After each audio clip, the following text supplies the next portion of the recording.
What you're looking at here is a mini database of essential oils sales made in the US in the months of January, February, March, and April. So I have my labels there for the data down below, but I have more than one data within that column or cell that contains data because I want to keep track of it by employee. So I have the labels for the employees by employee ID. So we got a cross tab going here so I can do a cross reference with employee who made sales, but in which month. So I have labels in the columns to identify in the month of January, February, and March, and also April. And then what I can do is for this column here to get the total for the month of January, well, you can see the label over to the left-hand side. I'll enter the data in here or create a formula to go ahead and add that up. And then also for my rows here by employee, I can get the total for the employee and add it over here. Now, before I forget and we start entering in formulas, when you're inside a database, a range where cells are all together and they're not scattered, and I'll go over the basics of creating a database correctly or properly so you don't come across errors when you're sorting your database. In any case, to be able to zip around really fast, if you want to go ahead and click over to the right-hand side, that's fine. But if your database is like maybe dozens of columns long and you want to get to the end of the column really fast, either to the right or to the left, or rows, maybe down to row 2000, or up to row 7, then just go ahead and hover over the border of the cell that you have selected. And if I hover over the bottom border and I double click really fast, it automatically advances down to the last row within this data range here. And if I do the left double click, goes to the first column, double click the top row, and double click the right border to the column all the way over to the right within this data range. Sweet. Okay. Let's go ahead and enter in the monthly total here for January. So there's the column of data. And what I want to do is I want to add up this cell for this employee who made sales there. So that's, let's see, I'm in column C, row 7. You can see the name box is C7, so that's going to be C7. Go down to the next cell. It's still the same column, so it's still going to be C, but we're advancing it by one row. So it's going to be C8 plus C9 plus C10. So let's go ahead and write a formula. And to tell Excel that this is going to be a formula that we want it to calculate, always go ahead and type in the equals key first, and then that will trigger Excel to say, okay, whatever comes next, I'll perform the calculation on it, given that you write it correctly in any case. So the first cell is C, and then when you start typing it in, it'll pull up a list of other functions you can select from, but we'll ignore that. We'll go over that later. Just keep typing 7, and it disappears, and you can see that it selects the cell C7, and it has it in a nice pretty color blue. Ooh, that's fancy. Because when you hit the plus key to add the next cell, which is one row down but still the same column, so C8, it changes the color and gives it another one so you can distinguish easily between the two. So when you're looking at C8 and you come up here and you go, and let's see, C, is this column 8? No, 9. Oh, there's 8. You can easily spot it by the color, okay? So that's very helpful. So let's go to C9 and then plus C10. And that's it. Hit enter and hey, we got the total there. How do you know it's the correct total? Well, go ahead and get a calculator out and add it up. But the other way you can do it is go ahead and click and drag and select the range. Again, when you're selecting a range, make sure that you got the white cross up and not hovering over a range that's already selected and get the black cross. That's not the selection mode, as we talked about in an earlier training video, or the lower right hand corner, which is the black cross. We want the white cross. So click and drag, make your selection. And down below on the status bar, as we covered in an earlier training video, you can customize it, but by default, it gives you the sum of the range that you have selected. So what we have selected here is 741.49, and that's the formula right there. Sweet. You also get the average and count. You can right-click on it to customize it, saying, hey, I don't want to see the sum down below, but now I do, so let me go ahead and check it to see it, and there you go. Let's go ahead and click off. Okay, we started with the basics. I'm going to go ahead and, as we move along, show you some shortcuts. So hopefully it doesn't take as long to go ahead and, in this case, add up a range of cells. And the reason why I'm starting with the basics is because later on, you might be in a situation where it's very helpful. Let's go ahead and move on to the next column here for February. And instead of typing in equals and then the cell C7 plus, well, in this case, we're in the different column, D7 plus D8 plus D9, just go ahead and hit equals again to start the calculation process for Excel. Go ahead and click on the first cell. Then hit the plus key, click, plus, click, plus, click. I mean, that goes a lot faster for me. I don't know about you. By clicking, then having to type in D7, D8, and so on, hit enter, and hey, pretty sweet. Now, if you made a mistake and you need to go back and make some changes, you can go ahead and select that cell again that contains the formula and look up in the formula bar, and you can see up above the formula as opposed to the results of the formula. So down below, you've got the actual value of what we added up above, and if you need to make changes, come up here, and if it's supposed to be, well, let's say you missed D9, so if we come up here and we edit it, in fact, we can delete it, just hit the backspace key, and you can see now it disappears, so it's these two cells, skip the next one, and then hit enter. You're like, oh, well, I didn't mean to do that. You can go back and go ahead and add that back in again. Click just right after it in the formula bar, plus D9.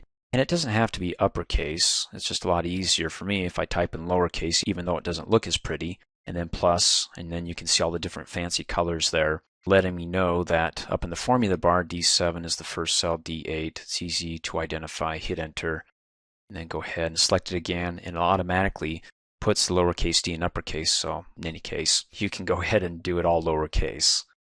Also, if you double click really fast on the cell, it actually opens up and removes the value or the result of the formula within the cell, so you can make the changes down below. You don't have to come all the way up here into the formula bar. Again, if you double click, so you can go ahead and make the changes in the cell there, and then hit enter, or hit the escape key to back out, which is a good rule of thumb, because if you double click to get in here and you like delete part of it and you add a couple of plus signs, you're like, I don't want to go through all this and try to correct it, hit the escape key and it reverts back to what it was before you started messing with it. If you hit enter, then it's going to say, okay, I accept this as it is, or it may not if the formula isn't correct. Now we can go ahead and go to the next range here for the month of March and add it up, but there's a shortcut. Since there's a pattern being established going from one column to the next within the same range here of rows, if you go ahead and you select, well, this cell or that cell, and you copy it, the cell that has the formula in it, and you can copy it one of many ways. You can do Control-C on the keyboard, and you see those, well, I call them marching ants. They look like a bunch of little ants running around, but that's to let you know that Excel has that cell selected when you say copy. Let me hit the escape key to stop it. Again, the escape key is really beautiful and I love it. You can either do that or come up here on the Home tab to the clipboard group and click on copy. There you go, you got the ants, or hit the escape key, or you can right click on that cell and there's the copy as well. And then go ahead and go to another cell, and to paste it, you'd think, wait a second, if we paste that, then we're just going to get the same number, right? No, because what it's copying is the formula of the cell, but it's going to update the formula so it doesn't copy this range, because remember the formula here is this range in the C column. But because Excel recognizes a pattern, once it goes over to this column, it'll say, wait a second, we're in another place. So let's go ahead and take a look and see what place we're in, and just copy it over and update it to this column here. So instead of being C7, C8, it's going to be E7, E8. Do you trust me? Let's go ahead, and to paste it, you can use the shortcut key, Control-V as in Victor, or right-click, and go ahead and just do values. But if you do values, it doesn't copy or paste the formula over. Or you can go ahead and just do a simple paste. You got a bunch of different paste options that we'll go over, so keep that in mind when you right-click what you want to paste over.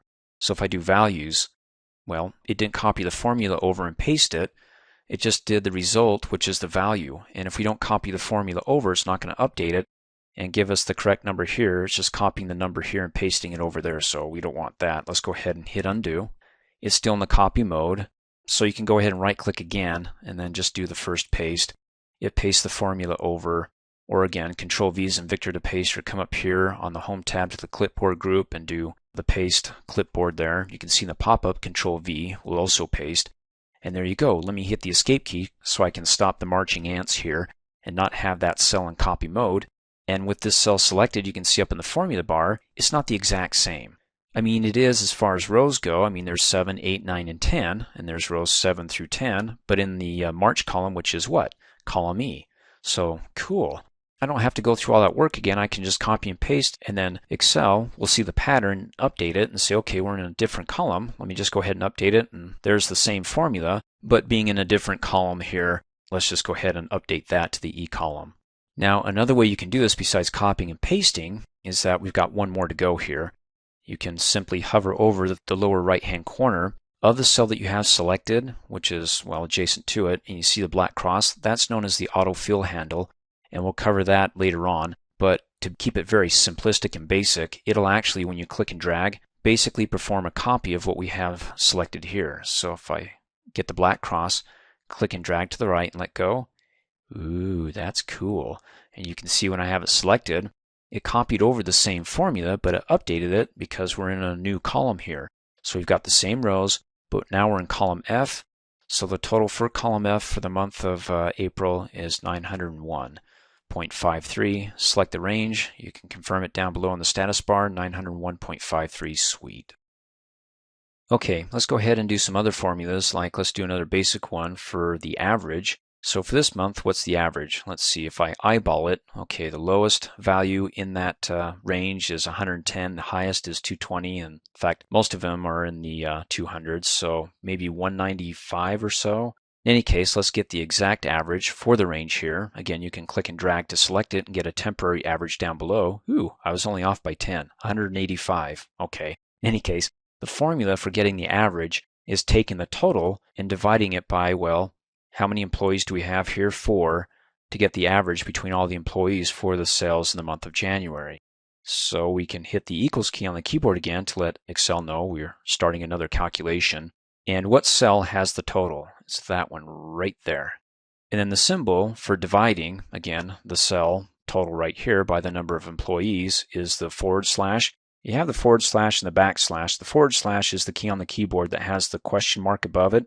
If you hit that, it won't add the question mark unless you hold down the shift key at the same time. So don't hold down the shift key. Just hit the question mark and it'll add a /. As opposed to, let me hit the backspace key, the backslash, which is above the enter key on the keyboard. And we don't want that. So back to the question mark, that adds the /.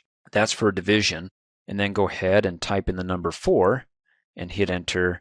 And there's the average. You can go ahead and click and drag. Again, you saw it down here, the average. So the formula here that we entered is correct. Cool. Now we can go ahead and do it again, but let's do it another way. Let's go ahead and type in the equals key on the keyboard. And then what we can do is we can go ahead and add up the range here if we don't have the total.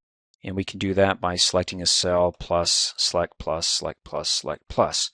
The last plus isn't necessary. We want to go ahead and divide the total here by the number of employees to get the average. And so if I do the / and then type in 4, now there's something wrong with this formula. It's going to add the first cell, then the second, then the third, then the last one is going to divide it by 4.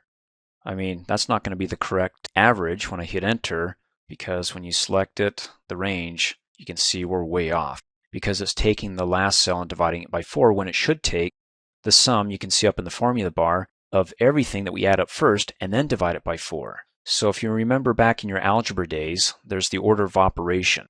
We want to add up everything first, which is the first order. Then after it, the second thing to do is to divide it by 4.